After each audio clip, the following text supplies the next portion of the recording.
Hello viewers, আসসালামু আলাইকুম। আশা করি আপনারা সবাই ভালো আছেন। আজকে আমি রান্না করব চিংড়ি মাছ দিয়ে কুমড়ার তরকারি। চিংড়ি মাছগুলোকে ভালো করে ধুয়ে লবণ, হলুদ, মরিচ দিয়ে মাখিয়ে নিয়েছি। এখন আমি একটি ফ্রাই প্যানে তেল গরম করব।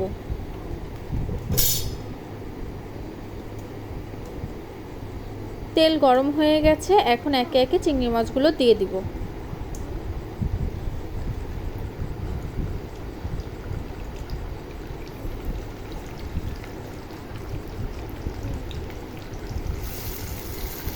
চিংড়ি মাছগুলোকে ভালো করে ভেজে নেব।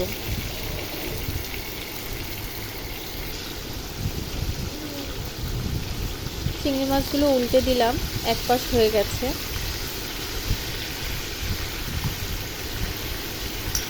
দোনো পাশকেই ভালোভাবে লাল করে ভেজে নিতে হবে।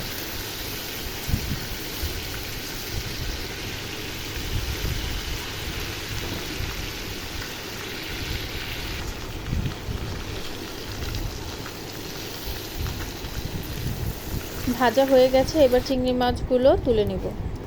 এবার তেলের মধ্যে তরকারি রান্না করার জন্য পেঁয়াজ কুচি দিয়ে দিলাম। পেঁয়াজ কুচিগুলোকে ভালো করে বাদামি রঙের করে ভেজে নেব।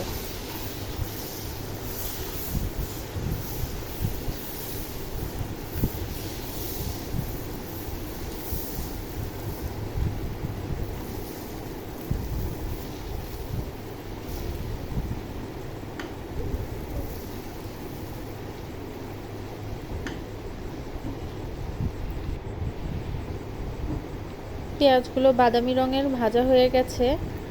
এখন আমি এর মধ্যে আদা আর রসুন বাটা দিয়ে দিব।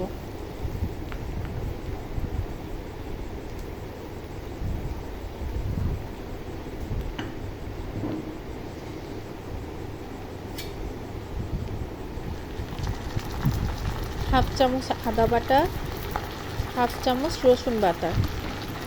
ইলিশ মাছ, চিংড়ি মাছ রান্নাতে আদা রসুন না ব্যবহার করলেও হয়, তবে এখানে একটুখানি দিলাম। অল্প করে দেব যাতে স্মেলটা না থাকে, এমনভাবে ভেজে নেব। এবার আধা কাপ পরিমাণ পানি দিয়ে দিলাম মশলা কষানোর জন্য। মরিচের গুঁড়া, হলুদের গুঁড়া আর ধনিয়ার গুঁড়া, সাথে লবণ। এই মশলাগুলো এবার তেলের উপরে ছেড়ে দেব। ভালো করে মশলাগুলো ভাজা ভাজা করে নেব।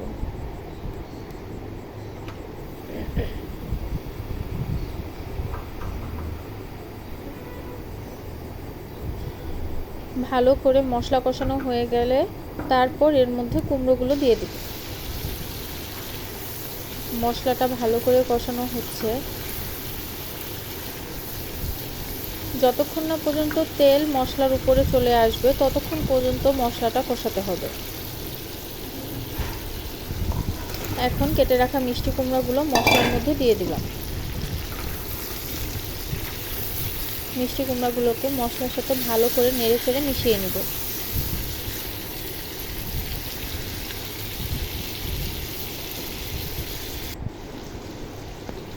এ পর্যায়ে মিষ্টি কুমড়াগুলো কষানো হয়ে গেছে। এখন কুমড়া যেহেতু পরিমাণে বেশি, তাই আমি কড়াইটা বদল করে নিলাম, কারণ ঝোল দিলে তরকারির পরিমাণ বেশি হবে। পরিমাণ মতন ঝোলের জন্য পানি দিয়ে দিলাম।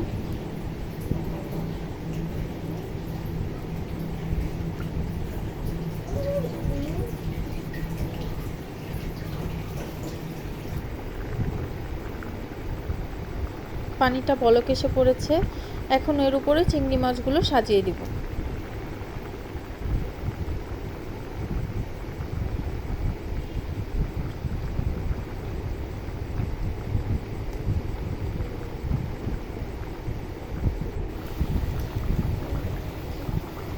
10 মিনিট অপেক্ষা করার পর এই হয়ে গেল মজাদার সুস্বাদু মিষ্টি কুমড়া দিয়ে চিংড়ি মাছের তরকারি। তো ভিউয়ার্স, আপনাদের যদি আমার এই ভিডিওটি ভালো লেগে থাকে অবশ্যই আমার চ্যানেলটি সাবস্ক্রাইব করবেন এবং আমার পাশে থাকবেন।